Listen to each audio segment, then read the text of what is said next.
Welcome back, folks, to another episode of Business from the Bass Boat Podcast on the Serious Angler Network, powered by X2 Power. And guys, got a great show lined up today. I just got back, missed a show last week, and definitely that's my fault there. Had a cancellation and couldn't put something together in time, and I took off and I fished a ABA championship up in Washington, which with the move for me to Southern Idaho, it's been really cool to see some of these places. I really like big country, big open country, Western landscapes. And this place had it, and it certainly had the fish too. So we finished, my team partner and I, we finished fourth on Banks Lake, which gave us a shot to have a chance at the Bass Cat on Roosevelt against 20 something odd guys. We ended up only catching 14 and a half pounds there. So didn't make it happen there, but gosh, it was a blast. Big smallmouth, or decent sized smallmouth on both those lakes. And just, I mean, fall in full swing as far as fish chewing. So that was fun. And then on my way back, I hit a little sneaky lake in Idaho. Just in my route back to try and catch a new PB smallmouth. That didn't work out, but I caught 25 pounds there. So got tons of content around that. Got some videos and that kind of stuff coming as far as for social media reels and that kind of stuff. But without further ado, today's show, this has been one a long time coming. Bailey introduced us at the Classic a while back here, but someone who has a voice that I recognized before even our introduction. I was like, gosh, it sounds familiar. But a guy who's had a background in podcasting more than anything else, but currently is the brand manager for Skeeter Boats, and that is Mr. Chris Brown. Let's bring him in here. How's it going, Chris? I'm good, Adam. How are you? Oh, I'm doing great, man. It's funny listening to your intro there. I'm replaying my old intro in my head, right? And so, yeah, pretty good stuff. It's been a while. It's been probably a good 10, 11 months that I've been on a podcast or hosted one or been part of one. So thanks for having me. Absolutely. Absolutely, man. Well, I really wanted to get you on to talk, certainly talk about Skeeter Boats, but also you're someone, a big reason why I started this show was to learn about careers in the fishing industry and how folks have built a career in the fishing industry. And that's something you have done and have had many roles. And so that's the big thing for me is number one, I just want to hear how it all happened. Obviously, with the Anglers Channel Insiders podcast, man, I always love listening to your stuff. I listened to your takes on things. You'd say something that I just it was awesome. You know, you wouldn't be controversial, but you'd like, you know, you'd say some things every once in a while. I was like, all right, this, you know, he's got a backbone here. Yeah, well, once or twice I may have gotten calls from people that said, "Hey, you can't say that." And I had I had a co-host one time, and of course you've heard my stance on a few things in the industry, which I can't. It's a little different now. I'm corporate, but All right, now you're a corporate guy. yeah, now I'm corporate guy. It's a little different, but I there was one that obviously we would record like we're doing now, and we record the day before, and I don't know what triggered it, but I got on the stump pretty good in the first segment, and we went to commercial, and I felt pretty good about myself. And he told me, he said, "Dude, we can't post that." I said, "Why not?" And so we recorded a second, cleaner version of that segment. And I went back and listened to the first one. I'm like, "Well, I'm glad I didn't post that because it could have been really bad." But but at the time, that was one of those things I was feeling. But it's it's definitely a neat format, neat medium to have out there, and I enjoyed my time doing them. And I've been in this industry for a long time, so it's been kind of fun. The folks that I know and talk to and have been around has been pretty wild. So Yeah. but I remember meeting you at the Classic, and I've been a big follower of Bailey's for a while. And I think I even bummed a hat off of him, I think, at the Classic that I wear pretty regularly. So of course, the brand marketing manager for company shows up and he's wearing a branded shirt today. So you can tell how far off I am. But been pretty wild. But no, it's I'm excited to be here. I appreciate your time and having me on. So Absolutely. No, well, that's good to hear. Thanks for rocking a serious angler hat for us. Man, man. So let's I guess get into how you got started in the fishing industry. And are you down somewhere by Gunnersville or on? Aren't you I somewhere? used to be. Well, I Okay. used to be. I used to live in Huntsville, Alabama, and Okay. spent the last 13 years there, and or I guess last 12 years there. Mhm. And but with my new role at Skeeter, which I started first of the year, we transferred or relocated to East Texas. So Okay. I'm about 45 minutes from Fork. I'm a couple hours from Rayburn. Just a few lakes you may have heard of, nothing major.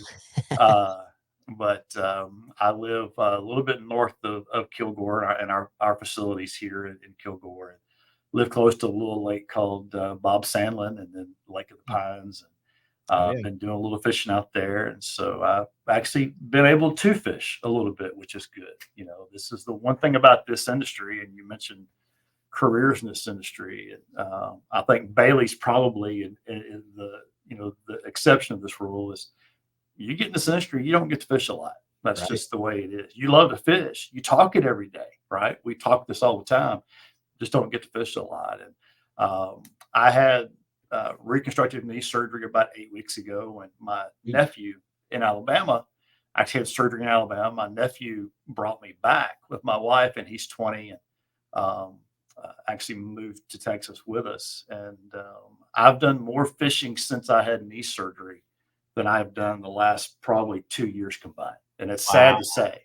I filmed a lot of fishing. I watched a lot of fishing, talk a lot of fishing, just haven't had a chance to do it. And so when I told my wife when we accepted this job, I said, I'm going fishing. That's just the bottom line. I'm going to spend some time in the boat. And so I've got me a beautiful FXR 21 powered by X2 batteries, There actually. you So, go. and little sponsor plug. You got to get those in when you can, Adam. So, That's right, man. but Hail. so yeah, but it's been good. So Yeah. Well, that's good to hear. I mean, that's something I think about in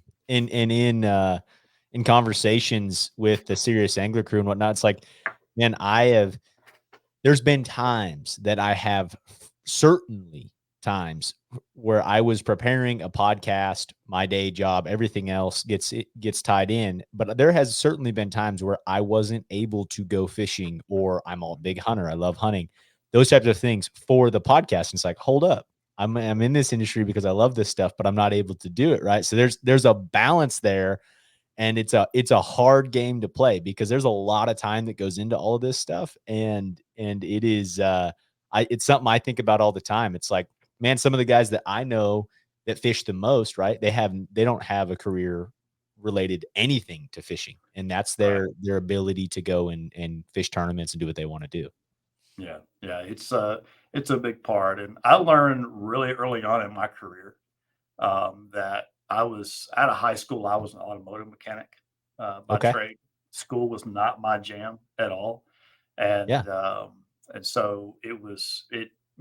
I could fix things. I could work on cars. I could fix things, and somehow got lucky and met the CEO at the time of Strike King Lure Company, Wow. and we got to be really good friends. I actually lived in Memphis, and Strike King was based out of Collierville, Tennessee, right outside of Memphis. We got to be good friends, fished a lot together, and I went to work for AutoZone Corporate around 2000. Okay. And he called one day and he said, "Hey, look, we've got a customer service job that's opened up, and you also be a marketing assistant for us. What do you think?"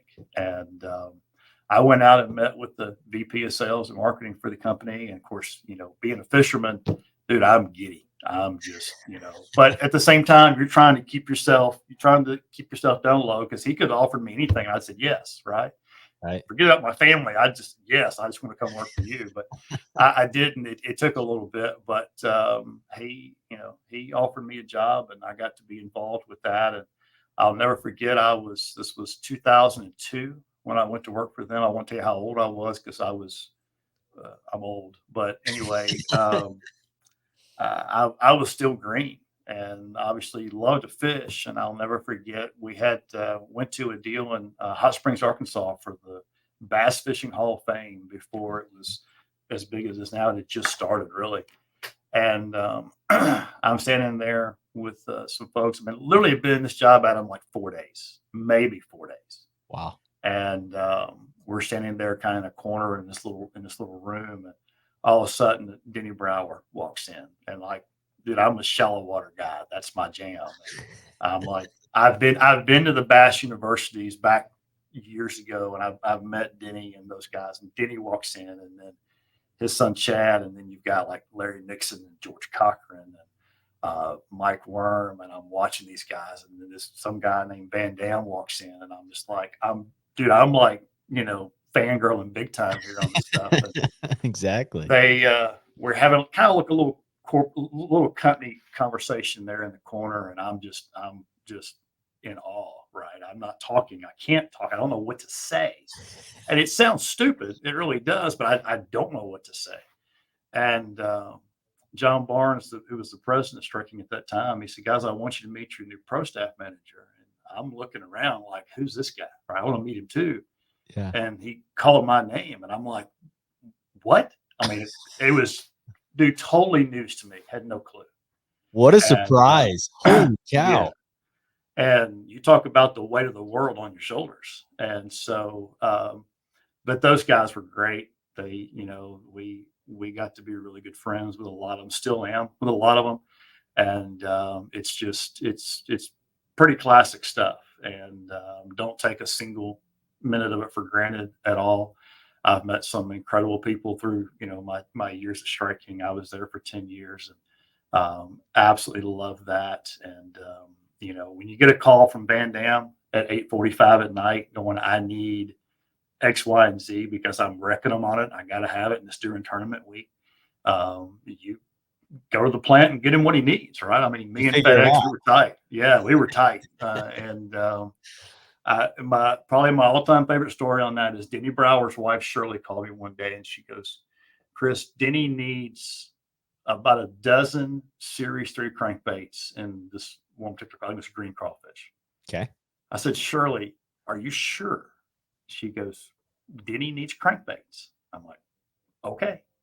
So I FedEx him overnight 2 dozen of these crankbaits, Uh-huh. and he bombs, like, doesn't catch them. Oh no. And so Sunday afternoon, my phone rings, and it's Denny.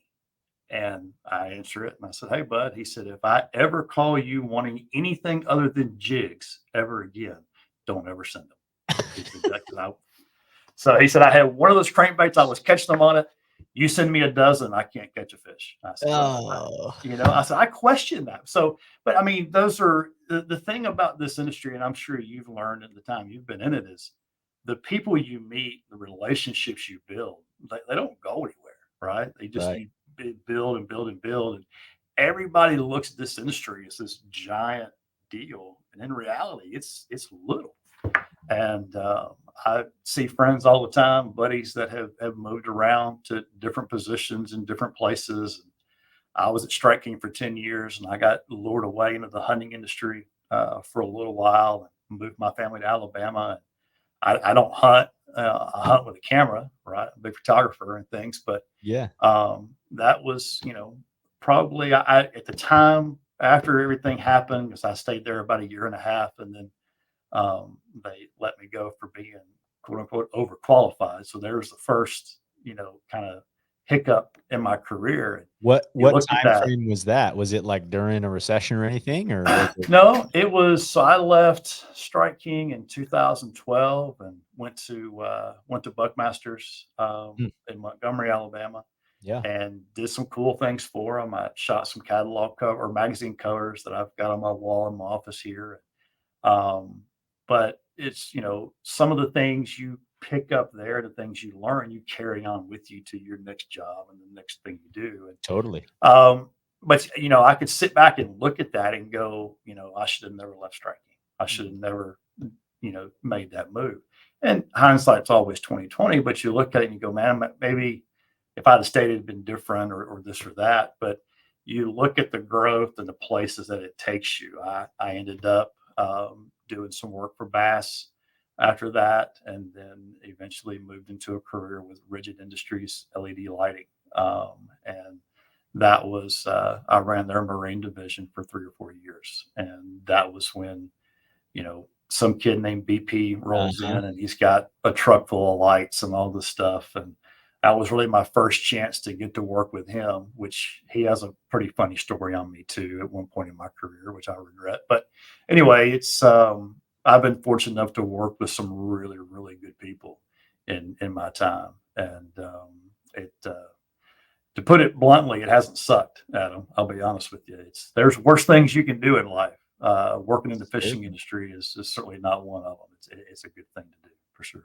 So That's fantastic. And well, that's funny you say one of the a bunch of these guys up here, especially I just moved to in the Boise region in Idaho. My girlfriend got into PT school at all these different places across the country, and here's where we settled.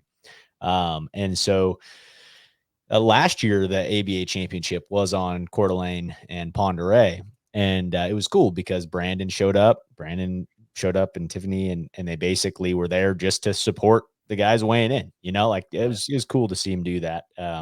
Local community in that, right? He didn't need to come and do that, but that stuff's really interesting to me. And man, the Idaho guys are very good fishermen, and they get stuck in their kind of their region, right? There's very few that go and do it, and it's cool to see Brandon do it, and obviously all the success he has had. And with Rigid, I mean, did Bass have a relationship with Rigid Industries during that time too?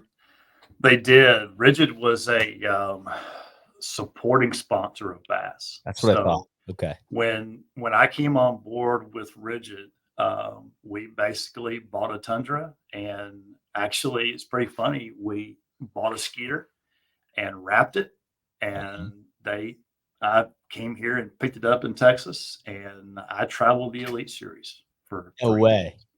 I did Elite Series events, the FLW events, and it's funny because I look at this now, and somebody asked me one time, says, "What have you not done in this industry?" And I said, "I've not fished the Bassmaster Classic or an Elite Series. I've done everything you can do in this industry, but fish on a pro level tour." Because Wow. I mean, I've been to all the events, and my boat's been a backup boat for Brett Height, Brandon, and others. I mean, Uh-huh. it's not uncommon for at the time for having my boat on the expo show there, and Tim Price from Johnson Outdoors walk over and say, "I need to borrow this unit off your boat because somebody's broke down or needs something." And so, it's one of those things that you do. And yeah, I mean, I did a lot of days on the road, traveled a lot of miles pulling a boat, and it's you just like you're a glorified truck driver that fishes, and I was a glorified truck driver that at the time sold some lights, and had a really, really good time doing it, and got to meet a lot of really good people doing it. And quick Brandon story: when I was at Strike King, I got a letter from a Okay. kid from Idaho, and it said, "Mr. Brown, I'm so and so," and I mean, I couldn't even pronounce the last name. I like Paulo what? Yeah, right. And he talked about what he was fishing and what he was going to do, and he was getting ready to fish the Bass Nation Championship and all this stuff. And in my mind, I'm thinking because I you would get like when I first started, email was a thing, but social media wasn't, right? So I would get stacks of mail Mm. every week of people that resumes. Everybody wants to be on pro staff. Oh yeah. Everybody wants something for free. And it's still the same way, but now it's all email or DMs. Or You're right, right. yeah, I mean, and it's amazing to me, what people, how they go about it, trying to ask for something or get involved with it. But anyway, this kid sends me this letter, and I read it, and it's a well written letter and resume and all to go with it. And I'm trying to figure out what in God's name I'm going to do with a kid in Coeur d'Alene, Idaho. I mean, I know where it is. I've been there. I Right. know where it is. I'm like, did they even bass fish in Coeur d'Alene, Idaho? I mean, I don't know, right? Right. And so I had to email him back or write him back and say, Brandon, I appreciate the opportunity, but I just don't have room for you right now. Yeah. And I don't know what I could do. We didn't have a lot of dealer support there yet. Distribution was like, what am I going to do with a kid in Idaho? Right. And sure as heck, I show up at the next year's classic in 2011. There's this kid crawling out of the back of his Tundra, going to go fish the classic. And I'm like, Wow. And did you put two and two together there? I did. The name sounded familiar, but I couldn't place it. Right. And so years later, when he and I met and got talking a little bit, he told me, he said, I got a lot of respect for you. I'm like, we literally just met 10 minutes ago, dude. And he's like, you're the only guy of all the resumes I sent out. You're the only one that responded to me, either a yes or a no. And he said, Right. and I appreciated that. That really kind of made me a little more hungrier for wanting to get into this more and more and more. He does Wow. not let me forget that. Right. He'll, if something happens, he'll remind me that I'm the one that passed on him. And I did. I admit that. I'm the one guy that passed on Polymic years ago. Yeah. That was a long time ago, back before anybody knew what BMP fishing was or anything else. So, Right, right. Well, but it's you can't like kick it. That's like someone who's like, "Oh, I wasn't an early investor in Facebook," and it's like, well, at the yeah, time, you don't, hindsight's 2020. Like, you had no idea he was gonna blow up. Like, yeah. I had an IT guy one time tell me that social media was a fad. And I'm like, yep. I said, okay, good on. luck with that. So yeah, that was a long time ago too. But anyway, it was pretty. You have to embrace what's in front of you, and take it with what you can, and go from there. But yeah, I mean that, and then the last 6 years I spent running a company called AnglersChannel.com, and Mhm. the largest tournament database, calendar database on the web. And they cover tournaments all across the country, from your neck of the woods down to Florida, anywhere that we can find results and post them. And fortunate to work with some pretty good folks there. And of course, as you mentioned, from I don't know, 2018 to late 2022, I came up with and hosted the Anglers Channel Insider podcast with my buddy David Zhang and intern David and Kenneth Grover, Uh-huh. my buddy in Alabama, and we had a lot of fun doing that show. We did. I knew nothing about it when we started, and got them involved over the course of time, and yeah, had a lot of fun doing that. So, you've ever listened to it? I'm sorry. That was a waste of time for most folks, but we had a good time talking about it for sure. I enjoyed it, and you have a very a great voice in radio. Like, it's a very recognizable voice. Like, that's why I said the See, classic. I was like, I've heard this before because I'm a bass fishing freak, right? And especially like you said, in the early days of podcasting, there was not that many podcasts. Now, including us and all of our right? different shows on Serious Angler, and all the other ones out there, there's thousands, and it's just not maybe that many, but there's a lot to keep A track of. lot. Then it was Everybody's like got one. I had my Right. you're right. I had my, like, playlist, and it was those couple of shows, including your show. So that's why it was funny to put 2 and 2 together once we had a conversation. Well, I've always been told I have a face for radio, Adam, and here you got me on this video screen doing this podcast. So yeah, Uh, I appreciate that. well, But that's the problem. Now podcasts are also, like, gotta be video too. So it's like, now you yeah, can't that's what I always said. It's like, "Man, I'm I don't have to put my face out there." Like, I'm old school, man. I mean, we didn't have video podcasts when I started, right? So then come these other guys that have all this stuff that wants to do video, and I'm like, we were trying to get by with Zoom just to even get audio at that time, just to get people in the show. So it was yeah, it was good times for sure.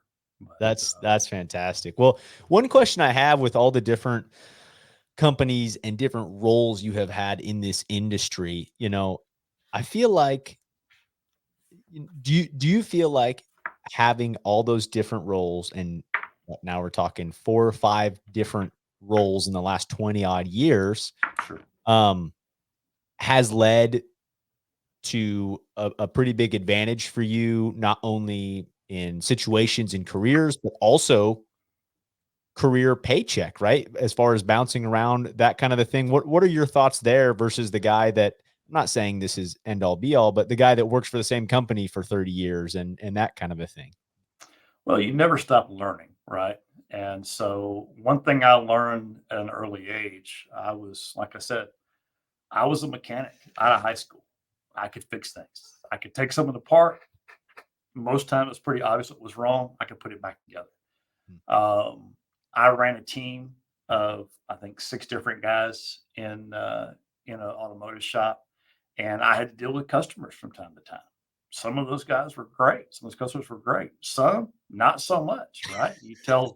You tell a lady that, she burned up rented because she hadn't changed her oil in 20,000 miles, they Oof. get a little irate, right? Or it's not covered under warranty, they get irate. So you learn how to deal with those situations, and then you make a career move into the corporate world. Like I went to AutoZone Corporate and worked for their digital media team. Mhm. This was back in 2000 when websites were there, but they weren't just like it is now. Social media wasn't there, and so I was a glorified mechanic, basically looking at copyright or copywriters' work and proofing it.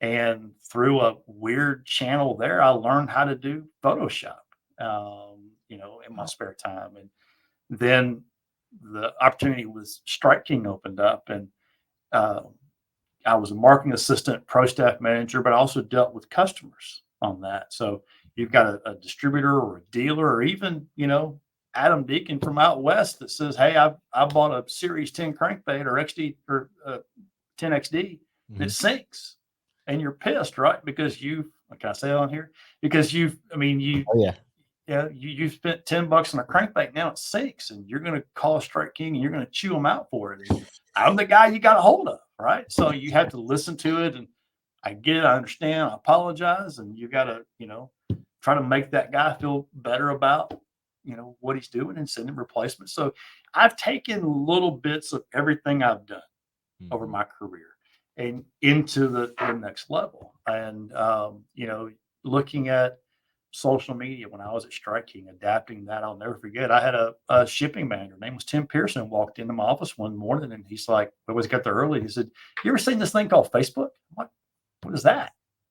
He's like, "On the computer." And we pull it up on the computer and we look at it. And I'm like, "Does Strike King need a Facebook page?" "I don't know. Let's figure it out." So we create one and we see what happens, right? And you start building content. You start seeing how that works. And I look at my career in photography. I mean, I've got a Bassmaster cover and a bunch of other stuff here that I've shot over the years. And I picked that up out of necessity from working with outdoor media at Strike King. They need photos for different things. And so I helped build a library of photos for writers to use in different things. So you carry that throughout, and my position at Anglers Channel, running it the last 6 years, and the video work we did, and the content that we built, and even working with Brandon at Rigid at the time, Mhm. the content stuff. I mean, I had two GoPros when I worked for Rigid. I was excited. Brandon had like eight. He's like, "I got eight." I'm like, "Oh, well, I don't have anything then, so I'm nobody." But I mean, you look at that stuff and you take little bits of everything you do and you adapt it to where you are. And I look at my kids. My kids the same way. My son's a 19. He's a sophomore at Auburn University, and he's adapted things from his time into internships that he's in now. And my daughter is a sophomore at Auburn High School and runs probably one of the largest mass media departments in a high school as a sophomore in the state of Alabama. So a Wow. lot of, it's cool to see them doing things with photography and with things that I love and doing. It may not be fishing related, but it's something that I do here in the industry. But I've always just taken things that I have learned, and you look at things. A lot of folks have tunnel vision and they look at things really tight, and they say it won't work. And you've got to kind of back up and look at things with a wider lens, and see what you can take in your life or your career and adapt that to what situation is and how you can fix it and make it work. And that's kind of what I've done over the years, and made things, little things that have not taken advantage of. So, Yeah. Well, I think to me, just in my, career in the fishing industry, and then outside of that, I'm in the real estate business, came from a little bit of a mortgage background with farm and ranch loans, and then now kind of on the sales side. But all this stuff has crossed over, and working for different companies throughout that time frame. I'm in my late 20s and have just that alone. And then this partnership that we've created on the Serious Angler. And then I have a partnership around real estate investment stuff. Like all of these things are becoming intertwined to me. And it's sometimes a lot to deal with, but I'm learning about the uh how much of the same can occur, like you're saying, lessons that I learn in one that I can take and apply to the other. And it's incredible to me how that all builds on each other. And it's like, if I keep doing all these different things for the next however many years, like I'm gonna be good at a lot, or not great at anything, but good at a lot of things to get by, you know? That's my Instagram handle. I'm a jack of all trades, the master of none, brother. I mean, that's just I'm really good at a lot of stuff. I am great at nothing. I can assure you Nothing. of that. But and that's good and bad because you've done a lot in life, right? You've got your hands on a lot of different things and you experience a lot. And there's things that I take, like I said, I take it from working on cars or dealing with different situations and turning them into what I do here. It also allows you to look at things a little differently. I mean, when I'm building print ads or digital ads, or you're looking at, marketing things, I look at a lot of different stuff, different magazines, different books, different commercials. My wife gets so mad because we'll watching TV and I see a commercial and I back it up and I want to No record on way. my phone. And she's like, "What are you doing?" I'm like, "That's a cool spot. I like the way this, I like this camera angle, or I like that." And she goes, "What are you going to do with that? That's like an ad for a perfume." I said, "I don't know. If I can adapt it into how I can sell a boat, I'll adapt it. I don't know how Right. I'm going to do it." But you look at those things and think ahead a little bit and see what you can do. I never forget when I was building print ads for Strike King Lure Company, and again, zero Photoshop experience except for a little bit of AutoZone, and even then, it wasn't great. Um, the I came across an ad in one of my wife's fashion magazines, right? And it was for a tennis bracelet. And I'm like, well, that's a cool ad because it made me take a magazine and turn it to read it. Well, Oh, Strike King that's was sneaky. introducing a 10-inch worm, right? A big rage tail worm. And I'm thinking, I can do this. So I built the ad in Photoshop. I sent it to a magazine here in Texas to print. I'll never forget because the account executive called me. Her name was Nicole, and she said, "Chris, your ad's backwards." I said, "I mean backwards?" She said, "Well, it's supposed to be on a right hand read or whatever." Because it was a tall ad, a side ad on a skinny ad on the side of a page. And I Okay. said, "No, it's right." She goes, "But I had to turn the magazine to," and she goes, "Okay, I get it." And she realized what it did. It made her look at it, right? So if you keep an open mind about things and not develop tunnel vision, it's funny what you'll see that you can adapt into things. Now, granted, 9 out of 10 of them may not work, Mhm. but dude, let me tell you, I'll shoot 1,000 pictures to get one that'll blow your mind, and that's Mhm. all I need. So Oh, that's awesome. I like that as far as turning a magazine sideways. So that makes you think. And it's like, and now how much has changed in our landscape now of advertising and social media, like same kind of deal. And I have a running list of these that I need to get over to Bailey too. He does the majority of all our social stuff, but I save Instagram reels, right? Or I don't have a TikTok, but similar concept, those things. I save so many that have nothing to do with fishing that I'm like, this would be perfect for this scenario. This would be perfect for this scenario. And I just have an ongoing list of probably hundreds by now of those, but it's the same kind of thing. It's like, how could we use this something yeah, else? yeah, everything. It doesn't matter. You see something and you just, I look at it from a lot of different angles. And now it's, how can I sell on a boat? How can I market a boat? How can I be different than what everybody else is doing and stand out there a little bit? And but you'll find that inspiration in a lot of different things. Mhm. And one of my big projects here when I came to Skeeter this year is we're redesigning our website completely. Wow. And so a little spoiler alert, it's coming in the next, month or so. But uh, when I started, they got really tickled at me because my whole wall in my office, I've got two whiteboards there now, but I'm like printing out pages from different websites, stuff I like, stuff I don't like, stuff I want to see, stuff I don't want to see, just to get inspiration off of it.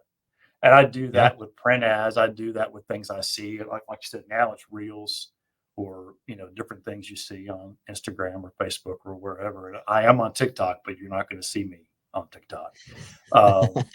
It's that's not a place for me. But just those places that you find inspiration and you look at it and see what you can do. So Yeah, they laugh to want they come in here and want to know what's on the wall this week because it's always something different. But that's I'm a visual learner. I see it, I can envision it, and I can figure out a way to either make it better or how I can utilize it in what I do now. So Yeah. Well, I think that's a great transition to talk about your current role, and that is Skeeter Boats brand manager, right? So for someone who's not in corporate, not in the fishing industry, what exactly does a brand manager do? What's your daily tasks? What is it? What do things look like as a brand manager? it's a great question. I wish I knew the answer to that, Adam. I really do. No, originally, when I was hired in here to Skeeter, and I have known a lot of these folks for a long time and have run their boats in the past. And so naturally, when they called and said, "Hey, we're gonna change up our marketing direction a little bit, and we need some help. Would you be interested?" Of course, I said, "Absolutely. I'd love to talk to you about it." I I enjoy. I look back at my time with Strike King and with Rigid, and I look at getting behind a product that I believe in Mm, and that I can push and talk about and defend wholeheartedly, right. and the people that are involved with the company. Mm, And that was something that I believed in with Skeeter and will. And the more I'm here, the more I spend time in the back in the plant, the more you just get excited about what you do. mm, And so as a as a brand manager coming in, my job was to you look at advertising, you look at the ways we are branding ourselves in the marketplace, from signage, advertising, shows, social media, across the board.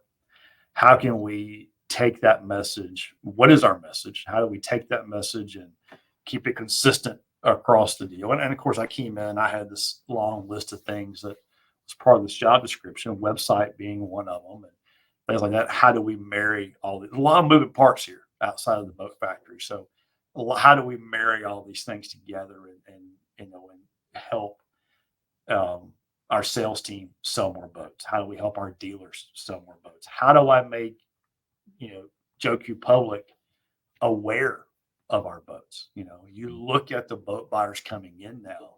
A lot of dads, a lot of high school teams, a lot of guys who don't. The kids, the kid loves to fish. Dad has no clue what he's doing. How do we get in front of him? How do I?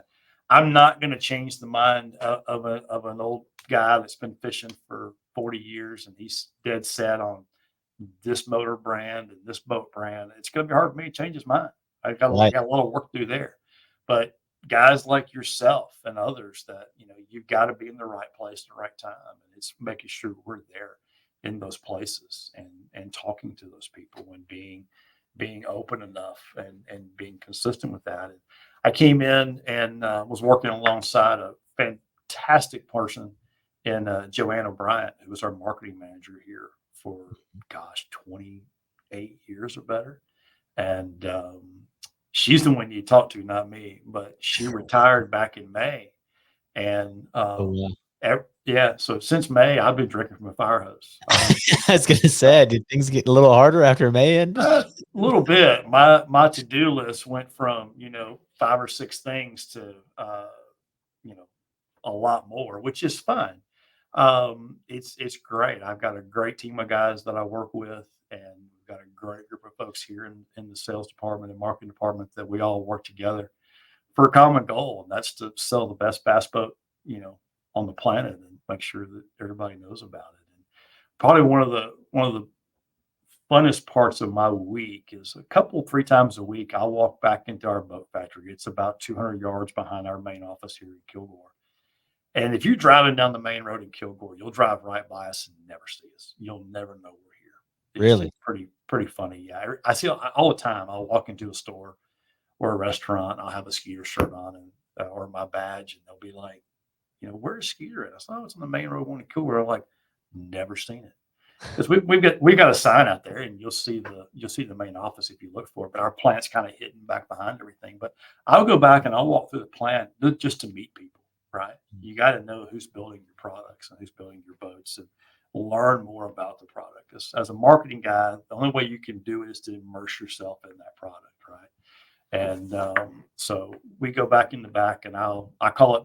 My dad has always called it, the four corners of the property. You want to make sure that no matter what position you're in, you're getting to meet the people that are building your product, making your products, and are part of what your company does. And so I go back there and I meet folks, and it's a lot of really good people that work here and that build our boats. We've got guys that have been here as little as 3 months to guys that have been there for 40 years building boats. I've got Wow. some folks in the back that it's been their only job is building Skeeter boats, and some really talented boat builders Going to back say, talk about an expert at their craft. Back to what we were talking about, moving around. there. Not to say you can't have an expert in craft, but when someone is that dedicated for 40 years, like holy Yeah, cow, they know what they're yeah, doing. they've seen some stuff, and that's probably the neat thing here for me is the longevity of the people at this company, Mhm. and just the people in general and the product. The product is unbelievable. It truly is. I'm not just saying because I work here. I've driven a lot of boats. I've owned a lot of different boats. I've run a lot of different boats, and it's always funny that I always come back to a Skeeter, and I've always thought about that. If I ever had to go buy one at retail, what would I go buy? And they've always been and I've run the other brands. I've run the other motor brands. I know what they all do. At the end of the day, I know when I turn the key, that Yamaha's going to crank. And Oh yeah. I know when I got to get into a shallow spot or a tight place that you know I can put my Skeeter where I need to go and I can catch them out of it. I can be comfortable out of it. So Yeah, well, I mean, I've got a Yamaha as well, and that's something I thought about for the first time. Like a lot of these lakes, especially when I'm headed to the Toyota Series Championship on Table Rock in the next couple weeks here, and it's like places like that, and especially the southeast to me, as well as a lot of places. Like most of the time, these lakes big tournaments are on, they're fairly decently populated, and you can find cell service. Like this lake I stopped at in Idaho this last week was I went to Alaska a couple of years ago with my girlfriend. It is as close as you can get to Alaska that I have seen. I mean, wilderness. We're talking no cell service. Lake is 50 some odd miles, at least. And it's just like I'm thinking to myself, this motor better start. Like there is no one here. Like I better be able to get back to the ramp because there is no cell service. Like I have not seen a person for the last yeah, 6 hours. Like I better be able to get back. And that is something that I do feel like with my Yamaha, I'm always going to be able to get back. yeah, it's it. I never talk bad about another brand, but like I said, I know when I sit in the seat, no matter how long a day it's been, when I turn the key, it's going to crank, and it's going to get me where I need to go. And it's been it's been quite eye opening coming to work for a corporate company again like Yamaha and like Skeeter, Yeah. but it's been really good. I've been here just shy of a year, so January Okay. 1st will be a year for me. So, but it's a little different than I used to work from home, so I was it going to may say, was that transition weird for you? no, not at all, Yeah. because I'm a people person, and so for the last 7 or 8 years, well, really probably 9 or 10, being a rigid, but I was on the road so much it was rigid. Work from home, I didn't mind it. It was great. The dogs didn't talk back. That was the only thing. I didn't have anybody I talked to. I tell you though, being in an office, I love, but I really miss my afternoon naps. Adam. If I got tired, I just take a nap. And the older I get, the more I need those naps. But so now I'm drinking some blue power. I don't know, something to keep me going, right? So in the afternoons, but that afternoon after lunch, it gets tough on old guy. Oh But man. no, I'm a people person. I like being around folks, and it's funny because you learn a lot being around others, no matter what department you're in here. Right? I'll go hang out in the engineering department for a little while, and I'll pick up on something that it may sound trivial to some people, but to a sales and marketing guy, it might be something I can use at a boat show that will help me sell my boat. Right. It's another reason why we do what we do, right? Mhm. And so you take all that stuff and grow on it. But being back in office hasn't. It's granted, I can't pick up and go fishing when I want to like I used to, but Mhm. you know, it's um, it's still a good problem to have sometimes. So Yeah. No doubt about it. And I think there's certain advantages there as far as, and I'm the same way. I'm a people person, and like I'm just thinking about when COVID hit and everyone was working from home and that kind of a deal. It's just wild to think about, especially like think about I had already gotten out of college and was working in kind of an office setting and then went to that whole COVID situation. yeah, But like it would be so strange to come straight out, go into COVID working from home, but then never have that office experience potentially, right? Like you see all these companies or then get forced into going to the office after not right. ever experiencing it. It's kind of strange to me how it all works. So my wife, who is an absolute saint, one, she puts up with me, but two, she moved from Alabama to East Texas with me. Sorry, she moved from a an office setting into working from home, and Mhm. so she asked me, she's like, "What's the trick?" I said, "What do you mean?" She goes, I'm used to." She's works for orthopedic surgeons, so I'm used to an office, or I'm used to people and clinics and things like that. She goes, "What do I do?" I said, "Well, if you're going to be on Zoom or FaceTime, just make sure that you're clothed from the waist up and the way you're supposed to be Number speaking. one. Right? That's a big thing, right? Really big thing. Make sure you're clothed." And I said, "And you can't eat everything in the house the first week you're home. You just won't." And she's like, "Not that I would." I said, "Listen, it's different when the kitchen is right around the corner Right. versus miles down the road, right?" I said, Uh-huh. it's different. You walk through the kitchen to do something, you're like, "Oh, let me just grab a little snack." I, Oh, I'm I've there. got the I've Yeah. got the COVID 60 or 40, whatever it is. I've got it. I had it, right? I get it, and so it was very easy to walk downstairs, let the dogs out, and I'm like, I hadn't had a moon pie in a while or a mountain, whatever it is, right? So you pick it up. So being in the office helps, that at least. But it's been a little transition for both of us, for her. Yeah. But Flipped roles. so now she has to go back to her office about once every 2 months just to kind of help out with some paperwork and things. And she'll Okay. call and she's like, "I miss my dogs, I miss my pajamas, and I really miss my home office." I said, "I tell you, it's the life, but it, it's it it's not for everybody, but for some, it's really good." So Right, right. Seems like there's a good ups and downs, like with everything, yeah, with all these different things. But before we'll wrap things up here in about 10 or so minutes, but I wanted to get your thoughts. I've had a couple of conversations, one with a dealer yesterday, actually, who was up visiting this lake I was at in Idaho. And then he's a bigger dealer in the South, and then as well as with our sponsor Rec Lending, just had him on a show talking through the financing of some of these dealers, and some of these dealers are really struggling. It seems like some dealers are doing really, really well. Some dealers are struggling. Your pulse on just the bass boat market in general right now, where do you feel it's at? What are your thoughts being an insider in Skeeter as far as the boat sales business in what we're in Q4 just started of yeah. 2023?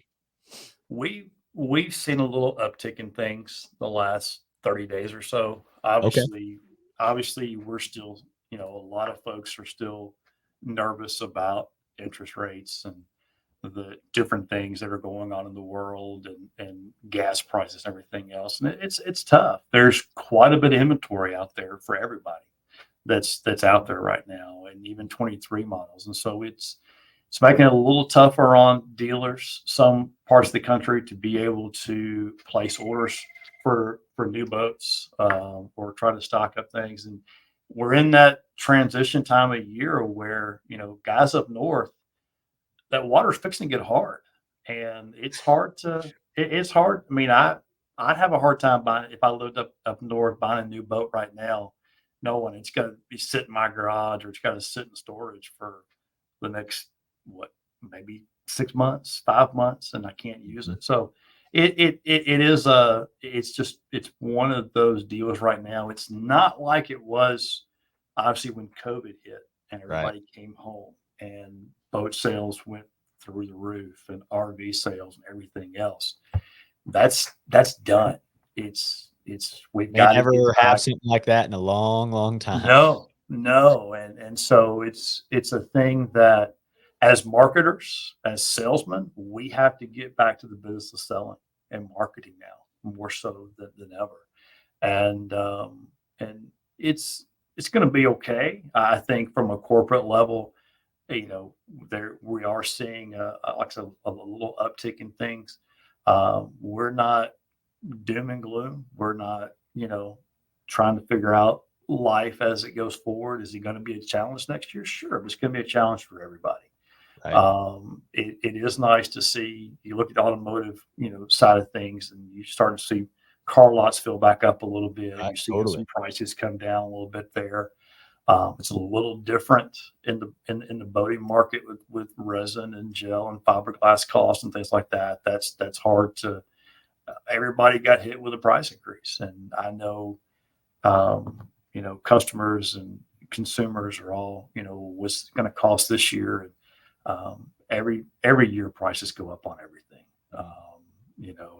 And they don't ever Not really just come down. boats.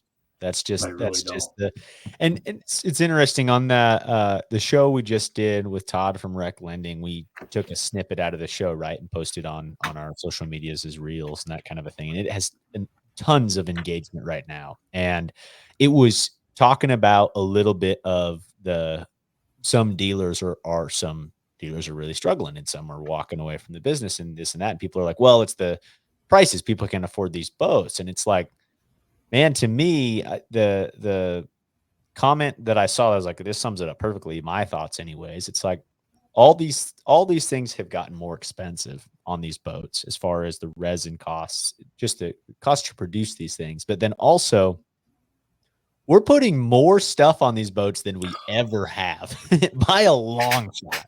And so, of course, Yeah. prices are going to continue to rise. If you want a basic fiberglass boat with no electronics or power poles or this and that, like, sure, you'd be like, oh, it really didn't go up too much in value or in price. But it's like, man, I mean, the electronics industry, Bailey was just down. Where was he at? He was at the I can't think of the acronym, but Hey, it's the basically, summit. yeah, the Yeah. summit, right? I mean, it had the electronics industry has reached $1 billion industry, fishing Yeah. electronics industry. And Sure. it's like, holy cow. Like, I mean, we're putting a lot of stuff on these boats. It's crazy to me. I remember when $3,000 bought you two graphs plus transducers, and you were set, right? Three Right. thousand barely buys you a 12-inch screen anymore. Mhm. And I, I shouldn't do it, but we go out there and we look at owners groups pages and forums and things on social, and everybody's like, "Oh, well, my boat won't run, this fast, or it won't do that one or that." It's like, well, what's on it, right? What do you have on the boat? They're like, well, I got 360 and I got, Mega Live and I got, three Solix 12s at the bow. And I'm like, crap, no wonder A lot you of got weight on the front there, a bud. lot of weight, but a lot of, it's not exactly aerodynamic at that point either, right? That's a And, good and you point. got trolling motors that weigh, God knows what they weigh now. So, I mean, you look at the stuff going on the boats, and this is funny. Years and years and years ago, I mean, I can't even tell you, probably 15 years ago, 18 years ago, Mhm. I was part of a film crew for Strike King, and we were filming with Mark Davis in Arkansas. Mhm. And they were talking about crankbaits and the different sizes that Strike King made at the time. And I'll never forget when camera guy was doing something, and Mark looked at me and he says, "Can we not go back to when we could just use crickets?"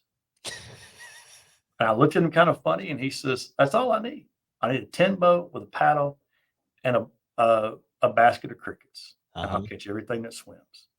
And there's days that I look at stuff, and I'm the same way, right? It's like I remember, like when I started out fishing, not in the industry, but fishing.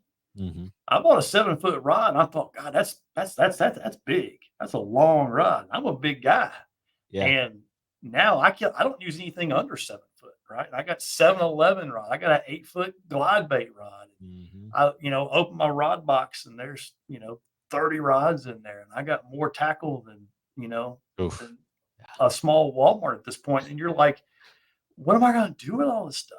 And why do we have to have all this stuff? I'm, back at Zoom Lizards, and I had a big time, different times of the year fishing. And I go back, I think about I've got a buddy that still has my first boat. And it was a 17-foot Ranger with a 124. And Adam, I was doing 42 miles an hour with my hair on fire, dude, at 19 Happiest years to old, be. thinking, dude, let's roll. I'm gonna catch them all, right? I'm gonna win the classic out of this thing. And it's like now I remember what I paid for that boat. And I think I paid like 14,000 for that boat, brand new in mid late 90s. Yeah. And now I'm looking at the boat that's sitting in my driveway that's like maybe a dollar or two shy of 100,000. Going, you kidding me? Right? And you just like, what in the world? But everything evolves and changes, and now I am not a forward facing sonar adopter yet. I don't have it. No, Right? really. I don't have it. And when I tell you I've gone out the last 4 or 5 weekends and absolutely wrecked them, I wrecked them. You mean it? Yeah. My nephew and I wreck them and don't have to have it. So it's funny. I look at guys who got to have it, and I'll probably do if I ever use it. Right? I probably will have to. I'll probably adapt it into what I'm doing. Right. But I'm old school. Let's go. Let's just go fishing. Yeah. Right? Let's just go fishing and have a little fun. And it's I don't know. It's definitely interesting. Yeah. Yeah. No, there's no doubt about it. And gosh, one of the buddy I was camping with up in Roosevelt, he's got a Skeeter, and it was an awesome boat to spend some time in. Spent some time with him pre-practicing, actually.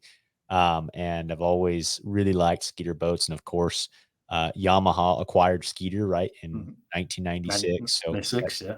There's just an awesome advantage there to always, during the whole motor crisis, Skeeter always has motors. Who gets them first?